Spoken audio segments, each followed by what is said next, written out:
बिस्मिल्लाहिर्रहमानिर्रहीम। Book lovers में खुश आमदीद। मेरा नाम है अब्दुल बासित। चलिए खलील जिब्रान को पढ़ते हैं।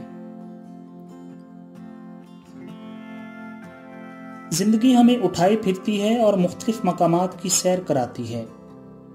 तकदीर का हाथ हमारे मकामात के लफ्ज़ों को तब्दील करता रहता है। हम इन दोनों ताकतों के दरमियान बिल्कुल लाचार और बेबस हैं। हम जिंदगी के रास्तों में हौलनाक आवाज़ें सुनते हैं और हमें सिर्फ वही चीज़ें दिखाई देती हैं जो हमारे रास्तों में मुश्किलात और दुश्वारियां बनकर खड़ी हैं। हुस्न अपनी सरबुलंदी और अजमत के तख्त पर बैठा लुत्फ़ो करम की निगाहों से हमारी तरफ देखता है, लेकिन हम सिर्फ अपनी हिवसनाकियों की तस्कीन की खातिर उसका कुर्ब हासिल करते हैं और उसके सर से पाकीज़गी और तकद्दुस का ताज उतार कर फेंक देते हैं और अपने गलीज़ और नामुबारक कामों से उसकी पोशाक को बदकिरदारी से मुलव्वस कर देते हैं। मोहब्बत शराफत व पाकीज़गी का लिबास पहने हुए हमारे नज़दीक से गुजर जाती है, लेकिन हम उससे खौफज़दा होकर तारीकियों में जा छुपे हैं। हम में से ज़ीरक तरीन आदमी भी मोहब्बत के बोझ तले दबकर रह जाता है, लेकिन हकीकत यह है कि मोहब्बत का बोझ नहीं होता। मोहब्बत तो एक हल्की फुल्की और बेज़रर सी शय है जो लुबनान की बादे नसीम की तरह अटकेलियां करती है।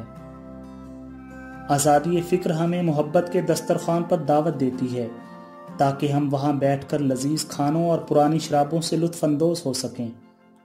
लेकिन जब हम दस्तरखान पर शरीके तोआम होते हैं तो हम जानवरों की तरह खाने पर टूट पड़ते हैं और पेटू बन जाते हैं। फितरत अपने बाजू फैलाए हमें अपनी तरफ बुलाती है और अपने हुस्न से फैज़ याब करने के लिए दावते नज़ारा देती है, लेकिन हम सकूत फितरत से दूर भागते हैं और शहरों के हुजूम में इस तरह पनाहें ढूंढते फिरते हैं जिस तरह भेड़ बकरियां एक खूंखार भेड़िए से डर कर अपने बाड़ों में घुस जाती हैं। मासूम बच्चे के तबस्सुम की तरह पाकीज़ा और महबूब के बोसे की तरह मुकद्दस सच्चाई हमें अपनी तरफ बुलाती है, लेकिन हम सच्चाई का खैर मकदम करने की बजाय अपने दिलों के दरवाजे बंद कर लेते हैं और उसके साथ दुश्मनों का सा सलूक करते हैं। इंसानी दिल मदद के लिए पुकारता है, इंसानी रूह निजात के लिए इस्तदा करती है, लेकिन हम इन आवाज़ों को सुन सकते हैं और ना ही इन्हें समझ सकते हैं। जो शख्स इन आवाज़ों को सुनता है और फिर इन मकासद को समझने की इस्तदाद रखता है, तुम उसको पागल कहते हो और उससे दूर भागते हो। गैर महसूस तौर पर रातें आकर गुजर जाती हैं, फिर दिन हमारा इस्तकबाल करके हमसे बगलगीर होता है, लेकिन हम फिर भी शब रोज से खौफ खाते हैं और इसी तरह सारी जिंदगी गुजार देते हैं।